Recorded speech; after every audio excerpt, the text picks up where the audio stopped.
You know, I love this question about money because here's the thing. I hate money too, and I'm always asking myself that same question. How involved do I need to be if my husband, which you often do, carries the load on that? And if we didn't ever talk about it, you'd be involved about maybe that much, right? Yeah, and here's the thing I find. There are two issues here. One is I have to sometimes take part so that I really do take emotional ownership for our goals. Right. If I don't take part in that, sometimes I get a little whiny, and then I say, why do you make all the money decisions? Well, and not only that, but it's frustrating to me, and it's frustrating to your husband, I guarantee you, if you take no ownership in it, because it feels like he's the only guy that's ever driving the bus, and it gets it's a lonely tiresome. thing. It is. Yeah, to carry that burden. Right. So taking ownership, and it might be that we just sit down and decide, okay, of all our strengths, what are the things we can do? I know in our home we've decided I would handle the complexity of medical insurance and billing and all that requires, and that one piece gives you confidence that I know what it takes. And when it comes in the mail, I can just turn it over. I don't have to look at it. On the other hand, I pretty much pay all the bills, but you let me know, hey, a bill, you know, a check needs to be written for this company or whatever. Yeah, and we set our financial goals for the year together, so I'm really aware of when we need to save and when spending is okay. And so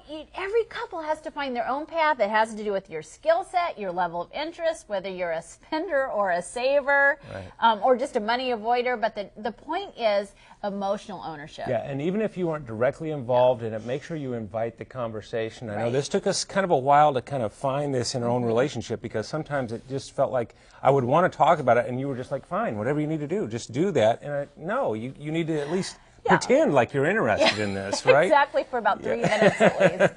But it does help. And that's what it takes, someone to share the load. Right, and sometimes we just kind of, I just kind of walk through it, talk through it, and I can tell you're just like, I am so bored, but I'm going to pay attention right now for a little bit. So anyway, a few tips that might be of help.